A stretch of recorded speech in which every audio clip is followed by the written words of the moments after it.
നമസ്കാരം. എല്ലാ മാന്യപ്രേക്ഷകർക്കും ബി പോസിറ്റീവിന്റെ പുതിയൊരു അധ്യായത്തിലേക്ക് സ്വാഗതം. ശ്രീലക്ഷ്മി, നമ്മളിപ്പോൾ കോളേജ് ലൈഫിലാണ് അല്ലേ? അതെ. നമ്മളിങ്ങനെ എന്താ പറയുക, കോളേജ് ലൈഫ് എന്ന് പറയുമ്പോൾ നമ്മുടെ ലൈഫിൽ ഏറ്റവും കൂടുതൽ നമ്മൾ അടിച്ചു പൊളിക്കുന്ന അല്ലെങ്കിൽ ഏറ്റവും കൂടുതൽ നമ്മൾ പ്രാധാന്യം കൊടുക്കുന്ന ഒരു ടൈം ആയിരിക്കും. അതെ, നമ്മുടെ ജീവിതത്തിലെ ഏറ്റവും മറക്കാനാത്ത നിമിഷങ്ങളും ഒരുപാട് പ്രധാനപ്പെട്ട ഘട്ടങ്ങളും സംഭവിക്കുന്ന ഒരു സ്റ്റേജ് ആണ് കോളേജ് ലൈഫ്. അതുപോലെ തന്നെ സ്കൂൾ ലൈഫ്. അതെ, തീർച്ചയായിട്ടും. അപ്പൊ ശ്രീലക്ഷ്മി ഒരു കാര്യം ചോദിക്കട്ടെ, കോളേജിലൊക്കെ വന്നിട്ട് എങ്ങനെയുണ്ട്? എന്താ റാഗിംഗ് ഒക്കെ ആരെങ്കിലും റാഗ് ചെയ്തിട്ടുണ്ടോ? അത് ശ്രീലക്ഷ്മി ആരെങ്കിലും റാഗ്? എന്നെ ഒരുപാട് റാഗ് ചെയ്തിട്ടുണ്ട്. തുടക്കം മുതലേ എനിക്ക് റാഗിങ് ആയിരുന്നു. അവിടെ കോളേജ് ചെന്നപ്പോൾ തന്നെ ഭയങ്കര റാഗിങ് ആയിരുന്നു. പാട്ട് പാടാൻ പറഞ്ഞു, പിന്നെ കുക്കിംഗ് കാര്യങ്ങളൊക്കെ ഉണ്ടായിരുന്നു. എനിക്ക് ഒരുപാട് വന്നു. നമ്മുടെ രീതിയിലൊക്കെ നിന്നപ്പം അവര് ഒരു ചാൻസിലൊക്കെ നമ്മളെ മയത്തിലൊക്കെ വിട്ടു. ഗോപിക്ക് എങ്ങനെയായിരുന്നു? എന്നെ കണ്ടെത്താൻ അറിയാലോ, ഒരു പാവംകുട്ടിയാണ്. ആരും അധികം ഉപദ്രവിച്ചില്ല, ഞാനായിട്ട് ആരും ചെയ്തിട്ടില്ല. പക്ഷെ എനിക്ക് തോന്നുന്നു ആ ഒരു എക്സ്പീരിയൻസ് ഒക്കെ ഇപ്പൊ നമ്മൾ റാഗിങ് ആണെങ്കിലും അത് നമ്മൾ ഒരുപാട് ഭാവിയിൽ സഹായിക്കുമല്ലോ കോളേജ് ലൈഫിൽ. എന്താണെന്ന് വെച്ച് കഴിഞ്ഞാൽ നമ്മളൊരു എന്തെങ്കിലും പ്രശ്നം വരുമ്പോൾ പെട്ടെന്ന് ഒളിച്ചോടാതെ അതിനെ എങ്ങനെ നമ്മൾ ഫേസ് ചെയ്യാം, ഇതൊക്കെ ഈ കുഞ്ഞു കുഞ്ഞു റാഗിങ്ങിലൊക്കെ ആയിരിക്കും നമ്മൾ അറിയുന്നത്. ഒരു ധൈര്യം നമുക്ക് കാരണം അന്നത്തെ ഒരു എക്സ്പീരിയൻസ് ഓർത്ത് ഒരു സ്ട്രേഞ്ചേഴ്സ് നമ്മളെ ഫ്രണ്ടിൽ വരുമ്പോഴത്തേക്ക് ഭയങ്കര വിഷമമായിരിക്കും, ഭയങ്കര നാണക്കേടായിരിക്കും, അയ്യോ ഇതൊക്കെ ചെയ്ത് വന്നല്ലോ. പക്ഷെ പിന്നീട് ആലോചിക്കുമ്പോൾ നമ്മൾ തന്നെ ഓർത്തോർത്ത് ചിരിക്കുന്ന ഒരു കാലഘട്ടം കൂടെയാണ് ഈ കോളേജ് ലൈഫ് എന്ന് പറയുന്നത്. അതുപോലെ തന്നെ ഒരു മുഹൂർത്തങ്ങളും. അപ്പൊ എന്തായാലും ഇന്ന് ഞങ്ങൾ ബി പോസിറ്റീവിൽ സംസാരിക്കാൻ പോകുന്ന വളരെ പോസിറ്റീവ് ആയിട്ടുള്ള കോളേജ് ലൈഫിനെ പറ്റിയാണ്. അതിനെപ്പറ്റി നമ്മൾ കൂടുതലും പറയും. പക്ഷെ അതിന് മുമ്പ് നമുക്കൊരു നല്ലൊരു പാട്ട് കേട്ടിട്ട് തുടങ്ങാം അല്ലേ? നമുക്ക് കാണാം ശുഭസംഗീതം.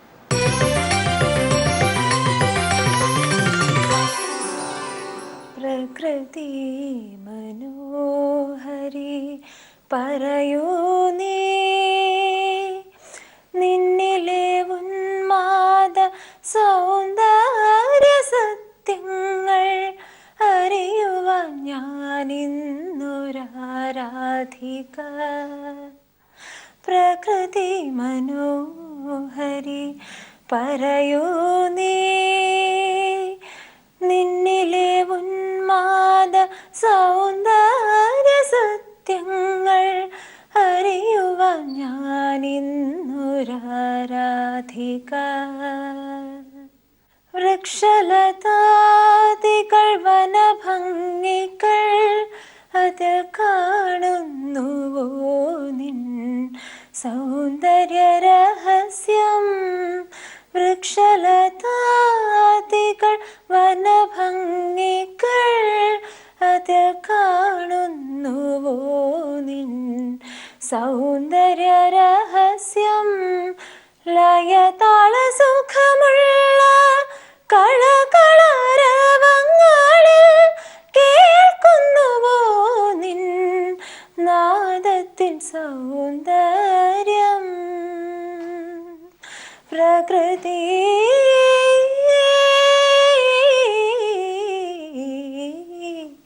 മനോഹരി പറയൂ നീ, നിന്നിലെ ഉന്മാദ സൗന്ദര്യ സത്യങ്ങൾ അറിയുവാൻ ഞാനിന്നൊരാരാധിക.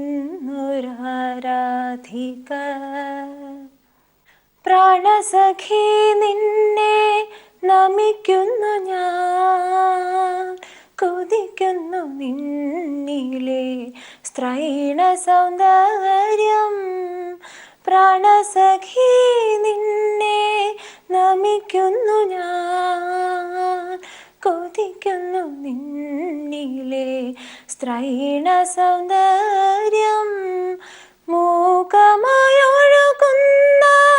നദികളോ നിന്നിലെ ശാലീന ഭാവത്തെ ഉണർത്തിടുന്നു, ശാലീന ഭാവത്തെ ഉണർത്തിടുന്നു. പ്രകൃതി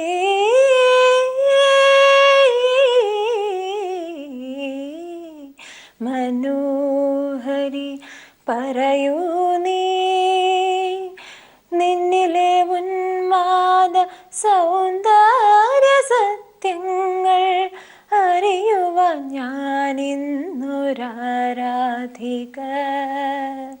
പ്രകൃതി മനോഹരി പറയൂ നീ,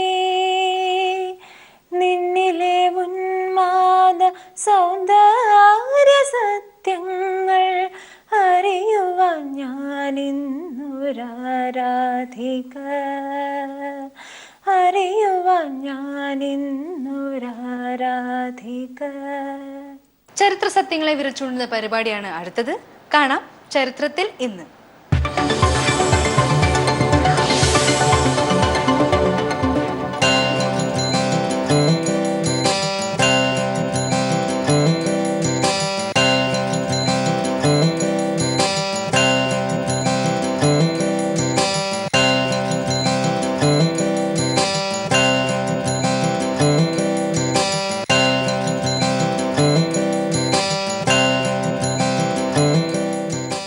പല കലകളുടെ അല്ലെങ്കിൽ പല കലാകാരികളുടെയും തുടക്കം എന്ന് പറയുന്ന ഒരു കോളേജ് ലൈഫിൽ നിന്നായിരിക്കും. കാരണം നമ്മുടെ ഒരു ഗായിക അല്ലെങ്കിൽ ഒരു നർത്തകി അല്ലെങ്കിൽ എഴുത്തുകാരനെ ഒരു ഉത്ഭവം എന്ന് പറയുന്നത് കോളേജ് ലൈഫിലെ പല സുഹൃത്തുക്കളുടെയും ഒരു പിൻഗണനയായി അല്ല. ഇത്രയും കൂടുതൽ ഓപ്പർച്യൂണിറ്റീസ് കിട്ടുന്ന വേറൊരു സമയമില്ല. അല്ല, നമ്മൾ ഒരു പക്ഷേ ഒരു ഓഫീസിൽ പോയി അല്ലെങ്കിൽ ഒരു വർക്ക് ചെയ്യാൻ തുടങ്ങി പിന്നീട് നമുക്ക് ഇങ്ങനത്തെ ഈ ഒരു ടൈമിൽ അവസരങ്ങളും കിട്ടില്ല, അതുപോലെ സപ്പോർട്ടും കിട്ടില്ല. കാരണം നമ്മുടെ ഫ്രണ്ട്സിന്റെ ഇടയിൽ നമ്മൾ പെർഫോം ചെയ്യുന്നു, അല്ല അവരൊരു അവരുടെ ആ ഒരു സപ്പോർട്ടാണ് നമ്മുടെ നാളത്തെ കൊണ്ട് എത്തിക്കുന്നതെന്ന് വേണമെങ്കിൽ പറയാൻ പറ്റും. അവർ നമ്മൾ ആരും കണ്ടില്ല, നമ്മുടെ കഴിവുകൾ അവർ മനസ്സിലാക്കുന്നില്ലെന്നുണ്ടെങ്കിൽ നാളെ ഒരു സ്റ്റേജിൽ പോകുമ്പോൾ നമ്മൾ ആരും തിരിച്ചറിയാത്ത ഒരു അവസ്ഥയായിരിക്കും ഉണ്ടാവുന്നത്. കാര്യമുണ്ട്, ക്യാമ്പസ് എന്ന് പറയുമ്പോഴത്തേക്ക് ചെറിയ ചെറിയ പ്രണയങ്ങൾ അങ്ങനെയൊക്കെ വരും അല്ലേ? അതാണ് നമ്മൾ എടുത്തു പറയേണ്ട കാര്യങ്ങളാണ് അല്ലെ ഗോപിക? നമ്മൾ പഴയ കാലങ്ങളിലേക്കൊക്കെ നോക്കിക്കഴിഞ്ഞാൽ ഒരു സാഹിത്യം എന്ന് പറയുമ്പോഴത്തേക്ക് ഏറ്റവും കൂടുതൽ വരുന്ന മിക്കവാറും ക്യാമ്പസിലെ പ്രണയ കഥകൾ, അത് നമ്മുടെ ലവ് ലെറ്റേഴ്സ് നമ്മൾ പറയുന്ന ഒരു പ്രണയ ലേഖനങ്ങളിലാണെന്ന് പറയാം. തീർച്ചയായും. കാരണം പ്രണയത്തിന്റെ അല്ലെങ്കിൽ അങ്ങനത്തെ മാസ്മരികമായിട്ടുള്ള ചില അനുഭൂതികളുടെയൊക്കെ ഒരു തുടക്കം മനോഹരമായിട്ടാണ് പലരും എഴുതുന്നത്. ഒന്നും എഴുതിയില്ലെങ്കിലും ഇത് വളരെ നന്നായിട്ട്. അതെ, പ്രണയത്തെ പറ്റി എല്ലാവരും നല്ല മഹത്തരമായിട്ട് എഴുതുന്നത് നമുക്ക് മാഗസിൻസിലൊക്കെ കാണാൻ പറ്റും അല്ലെ, പലരുടെയും. തീർച്ചയായിട്ടും. അപ്പൊ എന്തായാലും പ്രണയ ലേഖനങ്ങളൊന്നും അല്ലെങ്കിലും ആനുകാലിക സാഹിത്യങ്ങളെ ഒന്ന് നിരൂപണം ചെയ്യുന്ന ഒരു സെഗ്മെന്റാണ് നമ്മൾ അടുത്തതായിട്ട് കാണാൻ പോകുന്നത്. നമുക്ക് കാണാം ഡോക്ടർ എം രാജീവ് കുമാർ അവതരിപ്പിക്കുന്ന കന്നഡ.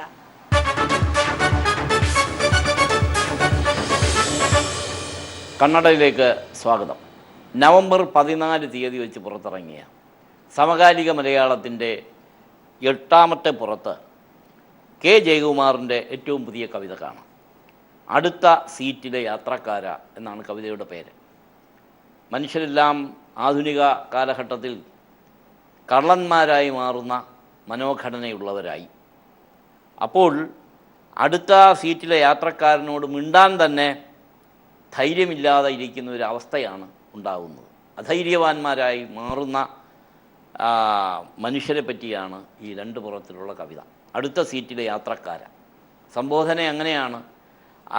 ഓരോ മനുഷ്യരും അവരുടേതായ മനസ്സിലെ കളങ്കത്തെ പുറത്തേക്കെടുക്കാനാവാതെ, മറ്റുള്ള മനുഷ്യരോട് സംസാരിക്കാനാവാതെ ഇരിക്കുന്ന ഒരു വല്ലാത്ത അരക്ഷിതാവസ്ഥയാണ് ഈ കവിതയിലുടനീളം കാണുന്നത്.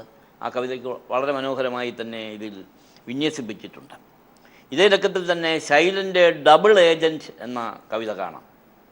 അതും ഒരു പ്രത്യേക രീതിയിലുള്ളതാണ്. സാധാരണ ഉള്ള മാർഗം വിട്ട് നടക്കുന്ന ഒരു കവിയാണ് ശൈലൻ. TV റിമോട്ടിൻ്റെ എല്ലാ നമ്പറിലും തെളിയുന്ന ഒറ്റ ചാനൽ എംബ്ലത്തിൽ എന്നിലേക്ക് സ്വയം ചൂണ്ടിയ ഒറ്റ വിരലിനു ബാക്കിയുള്ള 3 വിരലുകളും നിങ്ങളിലേക്കാണ്, ഒന്ന് ആകാശത്തേക്ക്. ഇതും അവരിലേക്ക് അല്ലെങ്കിൽ മറ്റുള്ളവരിലേക്ക്, സഹജീവിയിലേക്ക് ഉള്ള വിളംബരമാണ് ഈ കവിത, ഡബിൾ ഏജൻറ്റ് എന്ന കവിതയിൽ. ഇത് ഈ മനുഷ്യൻ്റെ സ്വത്വബോധത്തിൽ നിന്ന് പുറം ലോകത്തേക്ക് പോകുന്നതിന് ഉള്ള പേടി അല്ലെങ്കിൽ അവനുള്ള ഒരു ജാള്യതയാണ് ഈ കവിത രണ്ടും, ജയകുമാറിൻ്റെ കവിതയും ശൈലൻ്റെ കവിതയും വ്യക്തമാക്കുന്നത്. ഇതേ ലക്കത്തിൽ തന്നെ കാലിഗ്രാഫിസ്റ്റായിട്ടുള്ള ഭട്ടതിരിയെ പറ്റി ഒരു ലേഖനമുണ്ട്. ആർട്ടിസ്റ്റ് നാരായണ ഭട്ടതിരിയുടെ ലിപി സബിരിയെക്കുറിച്ച് ജി ഹരി നീലഗിരി എഴുതുന്ന ഒരു ലേഖനമാണ്. കാലിഗ്രഫിയിലെ വിസ്മയങ്ങൾ, നമ്മുടെ ആനുകാലികങ്ങളിൽ കാണുന്ന തലക്കെട്ടുകൾ, അത് പല രീതിയിൽ പുസ്തകങ്ങളിൽ കാണുന്ന തലക്കെട്ടുകൾ, പുസ്തകത്തിൻ്റെ പുറംചട്ടയുടെ വിന്യാസം, ഇക്കാര്യത്തിലൊക്കെ കേരളത്തിൽ എടുത്തു പറയേണ്ട ഒരു പേരാണ് ആർട്ടിസ്റ്റ് നാരായണ ഭട്ടതിരിയുടേതെന്ന് വ്യക്തമാക്കുന്ന വളരെ സചിത്ര ലേഖനമാണ്. അദ്ദേഹത്തിൻ്റെ കാലിഗ്രഫി എല്ലാം കൂടെ ചേർത്ത് കൊടുക്കുകയാണ്. അത് ഒറ്റപ്പെട്ട വളരെ അധികം പ്രസിദ്ധിക്ക് വേണ്ടി പോകാത്ത ഒരു ചിത്രകാരനാണ് നാരായണ ഭട്ടതിരി. അദ്ദേഹത്തെ പറ്റി അടുത്ത കാലത്താണ് ഏറെ ആനുകാലികങ്ങളിൽ അദ്ദേഹത്തിൻ്റെ സംഭാവനകൾ പുറത്തു വന്നിരിക്കുന്നത്. സമകാലിക മലയാളത്തിൻ്റെ പ്രത്യേകതയാണ്. വളരെ കാലത്തിന് ശേഷം, അല്ല ഒരു 4 മാസത്തിന് ശേഷം സക്രിയ മനോഹരമായ ഒരു കഥ കൂടി എഴുതിയിരിക്കുന്നു. നവംബർ ആറിനുള്ള മാതൃഭൂമി ആഴ്ചപ്പതിപ്പിലാണ് അത് പ്രസിദ്ധപ്പെടുത്തിയിരിക്കുന്നത്. ഈ കഥ പ്രസിദ്ധപ്പെടുത്തിയിരിക്കുന്നത് വളരെ മനോഹരമായിട്ടാണ്. അതിൻ്റെ വർണ്ണവിന്യാസത്തോടു കൂടി. കഥയുടെ പേര് തേൻ എന്നാണ്. കാട് വിഷയമാണത്. ഇതിലെ പ്രധാന കഥാപാത്രം ഒരു കരടിയാണ്. ഒരു പെൺകുട്ടിക്ക് അനുരാഗം കരടിയോട് തോന്നുകയും കരടിയെ വിവാഹം കഴിച്ച് കുട്ടികളാവുകയും ചെയ്യുന്ന ഒരു വളരെ അസാധാരണമായൊരു കഥയാണ്. മൃഗവും മനുഷ്യനും തമ്മിൽ, കാടും മനുഷ്യനും തമ്മിൽ, പ്രകൃതിയും മനുഷ്യനും തമ്മിലൊക്കെയുള്ള ഒരു സാമ്യം കാണാൻ സാധിക്കും. അപ്പം കല്യാണം കഴിച്ച പിന്നെ കരടിയെപ്പറ്റി വളരെ രസകരമായ 1-2 കുറിപ്പുകളുണ്ട്. വളരെ ഈ പെണ്ണിൻ്റെ ഈ ചെറുക്കൻ്റെ വിശേഷം പറയുകയാണ്. അവൾ പറഞ്ഞു, അമ്മേ മഹത്തരം, ഇത്രയ്ക്ക് ഞാൻ പ്രതീക്ഷിച്ചില്ല.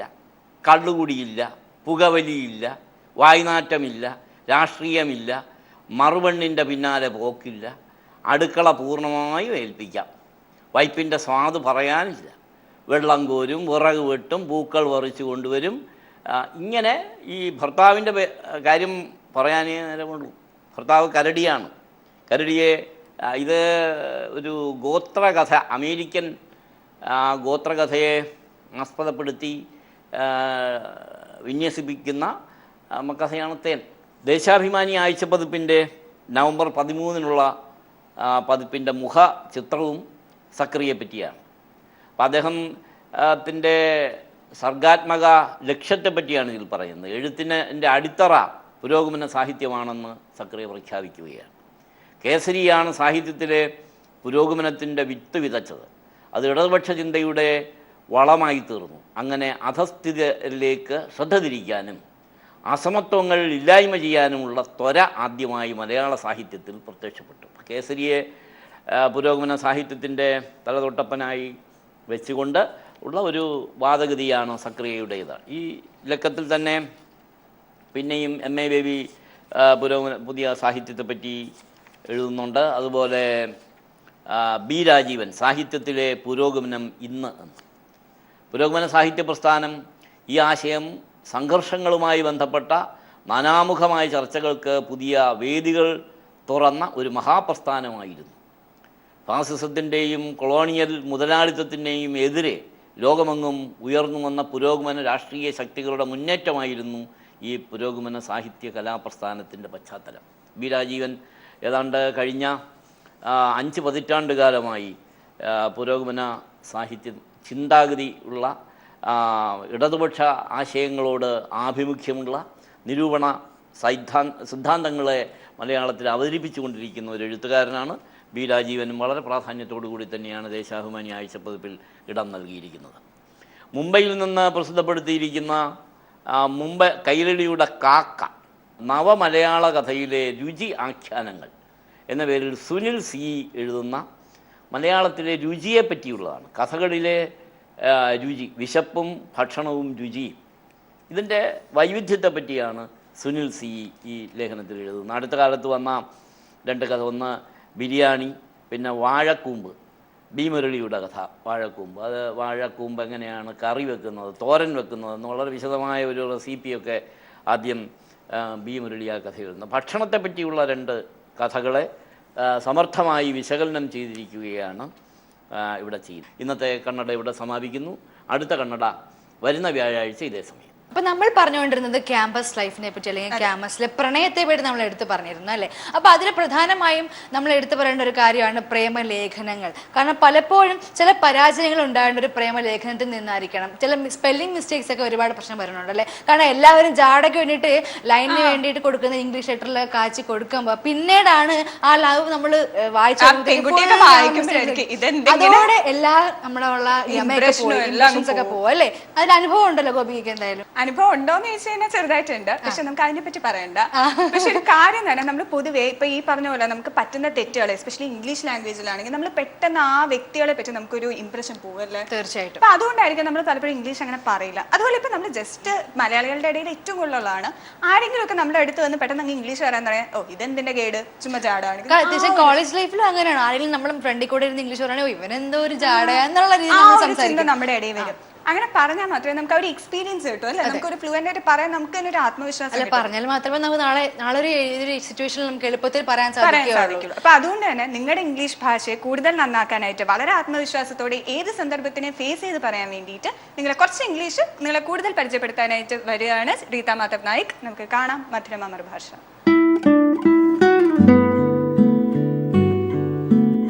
Welcome to this episode of Madhurama Marubhasha. കഴിഞ്ഞ ദിവസം ചോദ്യം ഇതായിരുന്നു, പീസ്ഫുള്ളി ആൻഡ് പീസബിളി എന്ന് പറയുമ്പോൾ അതിൻ്റെ എന്തെങ്കിലും ഡിഫറൻസ് ഓഫ് മീനിങ് ഉണ്ടോ? There is no difference of meaning, it means the same. So naturally you must have thought about it. In എന്തെങ്കിലും ഡിഫറൻസ് ഉണ്ടോ? I'm sure some of you may have checked the dictionary as well. It means the same. And possibly കുറച്ചും കൂടെ uncommon ആയിട്ട് use ചെയ്യുന്നു. എന്ന് വെച്ചാൽ നമ്മൾ സാധാരണ പീസ്ഫുള്ളി ആണ് കൂടുതൽ കേട്ടിട്ടുള്ളത്, പക്ഷെ പീസബിളി ഓൾസോ മീൻസ് ദ സെയിം. ഇന്നത്തെ എപ്പിസോഡിലേക്ക് കടക്കാം. ഇന്ന് നമ്മൾ ഡിസ്കസ് ചെയ്യാൻ പോകുന്നത് അഭിപ്രായം നമ്മൾ എങ്ങനെയാണ് പറയുക ഇൻ ഇംഗ്ലീഷ്. അഭിപ്രായം നമ്മൾ എങ്ങനെയാണ് ആരായുക, അതായിരുന്നു കഴിഞ്ഞ ദിവസം നമ്മൾ ഡിസ്കസ് ചെയ്തത്. ഇന്ന് നമ്മൾ ഡിസ്കസ് ചെയ്യുന്നത് നമ്മൾ when we give our opinion, നമ്മളത് എങ്ങനെയാണ് നമ്മളത് സ്റ്റാർട്ട് ചെയ്യുക. How do we give our opinion, how do we start giving our opinion. നമ്മളോടൊരു അഭിപ്രായം ചോദിച്ചാൽ നമ്മൾ സാധാരണ നമ്മൾ തുടങ്ങാറ് ഐ തിങ്ക്, അല്ലെങ്കിൽ ഐ ബിലീവ്, അല്ലെങ്കിൽ ഐ ഗെസ് എന്ന് പറയുമ്പോൾ എൻ്റെ കുറേ നോളജൊക്കെ വെച്ചിട്ട് ഞാൻ ഇങ്ങനെയാണ് എന്നാണ് വിചാരിക്കുന്നത്. അപ്പോൾ ഇതൊക്കെയാണ് ഐ ഗെസ്, ഇതൊക്കെയാണ് starting expressions of giving your opinion. Of course you can say I reckon. I reckon എന്നുള്ള വാക്ക് കുറച്ചൊരു slightly, of course it's your opinion, അവിടെ നിങ്ങളുടെ അഭിപ്രായം തന്നെയാണ് നിങ്ങൾ പറയുന്നത്, പക്ഷെ അവിടെ ഒരു കാൽക്കുലേഷൻ ഉണ്ട്. ഇപ്പോൾ ചില നമ്പേഴ്സിനെ കുറിച്ചൊക്കെയാണ് ചോദിക്കുന്നതെങ്കിൽ, അപ്പോൾ ഇത്ര കടമുണ്ട് അല്ലെങ്കിൽ ഇത്രയുണ്ട്, എങ്ങനെയാണ് ഇതിൻ്റെയൊക്കെ എന്ന് ചോദിക്കുമ്പോൾ I reckon it's about 3 crores എന്ന് പറയുമ്പോൾ റെക്കൺ എന്നുള്ള വാക്കിന് അവിടെ ഒരു കാൽക്കുലേറ്റ് ചെയ്തിട്ടുള്ള ഒരു എലമെൻറ്റ് ഓഫ് കാൽക്കുലേഷൻ അതിലുണ്ട്. അപ്പോൾ വി സേ ഐ റെക്കൺ എന്നുള്ള വാക്കാണ് അവിടെ പറയുക. വളരെ ഇൻഫോർമലായിട്ട് ഐഡ് ലൈക്ക് ടു സേ, അല്ലെങ്കിൽ ഐ വുഡ് സേ ദിസ് എന്നൊക്കെ നമുക്ക് അഭിപ്രായങ്ങൾ പറയാം. ഐ വുഡ് സേ ദിസ്, ഞാനാണെങ്കിൽ ഇങ്ങനെയായിരിക്കും പറയാം എന്നൊക്കെ നമുക്ക് പറയാം. ഇറ്റ് ജസ്റ്റ് ഷോസ് ദാറ്റ് നിങ്ങൾ പറയാൻ പോകുന്നതിന് മുമ്പുള്ള ഒരു മുഖവുര എന്ന അർത്ഥത്തിലാണ് ഇങ്ങനെയൊക്കെ സിമ്പിളായിട്ട് പറയുക. ഇറ്റ് സീംസ് ടു മീ എന്നൊരു എക്സ്പ്രഷനുണ്ട്, അതായത് എനിക്കിങ്ങനെ തോന്നുന്നു. അപ്പോൾ അതിലൊരു ഭയങ്കരമായിട്ടൊരു സ്ട്രോങ് ആയിട്ടൊരു അഭിപ്രായമല്ല, എനിക്കിങ്ങനെയാണ് തോന്നുന്നത്. ഇറ്റ് സീംസ് ടു മീ എന്നുള്ളൊരു expression also is quite useful, specially when you are not very sure about it. നമുക്ക് വളരെ ഷുവറുള്ള ഒരു കാര്യമാണെങ്കിൽ I am convinced that this measure is really going to be very useful അല്ലെങ്കിൽ very helpful എന്നൊക്കെ നമുക്ക് പറയാം. അപ്പോൾ അവിടെയൊക്കെ നമ്മൾ ആ ഒരു അഭിപ്രായം പറയുമ്പോൾ നമ്മൾ സ്ട്രോങ് ഒപ്പീനിയൻസ് പറയുന്ന രീതി, അല്ലെങ്കിൽ സിമ്പിളായിട്ട് പറയുന്ന രീതി, ചില സമയത്ത് നമ്മൾ ചില അഭിപ്രായങ്ങൾ പറയുമ്പോൾ ഇത് പറഞ്ഞാൽ കുഴപ്പത്തിലാവോ എന്നുള്ളൊരു തോന്നലുണ്ടെങ്കിൽ ഐ ക്യാൻ സേഫ്ലി, അപ്പോൾ നമ്മൾ വളരെ സേഫായിട്ടൊരു ഒപ്പീനിയനാണ് നമ്മൾ കൊടുക്കുന്നതെങ്കിൽ, ഞാൻ ഇങ്ങനെ പറഞ്ഞാൽ എനിക്ക് അവിടെ എവിടെയും തൊടാതെ ഞാനൊരു അഭിപ്രായം പറയുകയാണ്. അപ്പോൾ നിങ്ങൾ സാധാരണ നിങ്ങൾ വാർത്തകളൊക്കെ നിങ്ങൾ മീഡിയയിലെ പല പല ന്യൂസ് കേൾക്കുകയാണെങ്കിൽ ചില ആൾക്കാർ സംസാരിക്കുന്നത് the different ways in which people express their opinions, വളരെ സട്ടിലായിട്ട്, ചിലർ വളരെ ഡ്രമാറ്റിക്കായിട്ട്, ചിലർ ഡയറക്റ്റായിട്ട്, ചിലർ വളരെ സേഫായിട്ട്. So I can safely say എന്ന് പറയുകയാണെങ്കിൽ ആ ഒരു അഭിപ്രായം അത് വളരെ സ്ട്രോങ് ആയിട്ടൊരു ഒപ്പീനിയൻ ആയിരിക്കണം എന്നില്ല, അത് അവിടെ എവിടെയും തൊടാതെ എന്നെക്കുറിച്ച് ആർക്കും ഒരു ബാഡ് ഇംപ്രഷനൊന്നും ഉണ്ടാകാൻ പാടില്ല എന്നുള്ള അർത്ഥത്തിലായിരിക്കും ചിലപ്പോൾ അങ്ങനത്തെ അല്ലെങ്കിൽ എനിക്ക് ഇന്ന രീതിയിൽ നമ്മൾ ചെയ്യുകയാണെങ്കിൽ ഇതായിരിക്കും ഏറ്റവും നല്ലത്. ഈവൻ ഒരു ചെറിയ കാര്യത്തിന് I can safely say that this is the best way to reach Ernakulam എന്ന് പറയുകയാണെങ്കിൽ നിങ്ങൾ പല അഭിപ്രായങ്ങളാണ്. എറണാകുളത്ത് what is the fastest way to reach Ernakulam. അപ്പോൾ ഈവൻ അങ്ങനത്തെ ഒരു കാര്യത്തിന് പോലും ഞാൻ സേഫായിട്ട് പറയും, ഞാൻ പലതവണ ട്രാവൽ ചെയ്തിട്ടുണ്ട്, അതുകൊണ്ട് എൻ്റെ ഒരു അഭിപ്രായത്തിൽ this is the best way to reach എന്ന് പറയുമ്പോൾ അവിടെ ഒരു സേഫസ്റ്റ് വേ എന്നുള്ള അർത്ഥത്തിൽ അത് നമുക്ക് എടുക്കാം. ചില സമയത്ത് നമ്മുടെ ഒരു day in and day out ഇഷ്യൂസിലൊക്കെ ചില സമയത്ത് നമുക്ക് നമ്മുടെ ഒരു സിക്സ് സെൻസ് എന്നൊക്കെ നമ്മൾ പറയാറില്ലേ, something tells me that I should not do this. അപ്പോൾ സംതിങ് ടെൽസ് മീ എന്ന് പറഞ്ഞിട്ട് നമുക്ക് ചില അഭിപ്രായങ്ങളൊക്കെ പറയാം. ഇത് എനിക്കിന്ന് പോണ്ടാന്ന് തോന്നുന്നു, ഞാനിന്ന് യാത്ര ചെയ്യുന്നില്ല, എൻ്റെ അഭിപ്രായം ഇന്ന് നീ പോണ്ട. Something tells me today is not a good day എന്നൊക്കെ നമ്മൾ പറയുമ്പോൾ അവിടെ ഒരു എലമെൻറ്റ് ഓഫ് മിസ്റ്ററി അവിടെയുണ്ട്. Something tells me. അപ്പോൾ ഇതൊക്കെ this is also another way. ഇതിപ്പോൾ വലിയ വലിയ ഇഷ്യൂസിനെ കുറിച്ച് ബേസ് ആയിട്ടുള്ള ഒരു അഭിപ്രായമല്ല, നമ്മൾ സാധാരണ ചില സമയത്തൊക്കെ നമുക്ക് ഇങ്ങനെയും പറയേണ്ട ചില സിറ്റുവേഷൻസ് വരാറുണ്ട്. ഈ എപ്പിസോഡോട് അവസാനിക്കുകയാണ്. അതിനു മുമ്പായി പ്രേക്ഷകർക്കായി ഒരു ചോദ്യം. നമ്മൾ സാധാരണ ജ്യൂസൊക്കെ ഉണ്ടാക്കുകയാണെങ്കിൽ, വീട്ടിൽ തന്നെ ഉണ്ടാക്കുകയാണെങ്കിൽ, ആപ്പിളോ ഓറഞ്ചോ ഒക്കെ എടുത്ത് ഉണ്ടാക്കുകയാണെങ്കിൽ അതിലിരിക്കുന്ന ആ സീഡ്സ് നമ്മൾ എടുത്ത് കളയാൻ, you need to take it out and അല്ലെങ്കിൽ ദ ജ്യൂസ് ബിക്കംസ് ബിറ്റർ എന്ന് പറയും. അപ്പോൾ ഈ സീഡ്സ് എന്ന വാക്കിന് ശരിക്കും നമ്മൾ സീഡ്സ് എന്ന് പറയുമ്പോൾ അതിൻ്റെ അകത്തിരിക്കുന്ന ആ കുരു എന്നുള്ള അർത്ഥത്തിലാണ് നമ്മൾ പറയുക. എന്നാൽ ശരിക്കും നമ്മൾ ഓറഞ്ച്, ആപ്പിൾ ഇങ്ങനത്തെ സാധനങ്ങൾക്ക് നമ്മൾ സീഡ്സ് എന്ന് പറയുന്നതിന് പകരം അതിന് അതിൻ്റെതായ ചില വാക്കുകളുണ്ടോ? ആ സീഡ്സിനെ നമുക്ക് ആ സീഡ് എന്ന് പറയുന്ന അത് എന്തിൻ്റെയും സീഡാവും അല്ലേ? വിത്ത് എന്നുള്ള അർത്ഥത്തിലാണ് നമ്മൾ സീഡ് എന്ന് നമ്മൾ പറയുക അല്ല. ഇപ്പോൾ വിത്ത് നമ്മളിപ്പോൾ വെളിയിൽ നമ്മൾ ഗാർഡനിൽ ഒരു ചെടി നടണമെങ്കിൽ അതിൻ്റെ വിത്ത് നട്ടാൽ മതി എന്നുള്ള പറയും. പക്ഷെ നമ്മൾ ഈ ഫ്രൂട്ട്സിൻ്റെ കാര്യം വരുമ്പോൾ അതിൻ്റെ അകത്തിരിക്കുന്ന ആ സീഡ്സ് എന്ന് പറയുന്നത് അതിന് സ്പെസിഫിക് ആയിട്ടൊരു വേർഡ് ഉണ്ടോ? Think about it.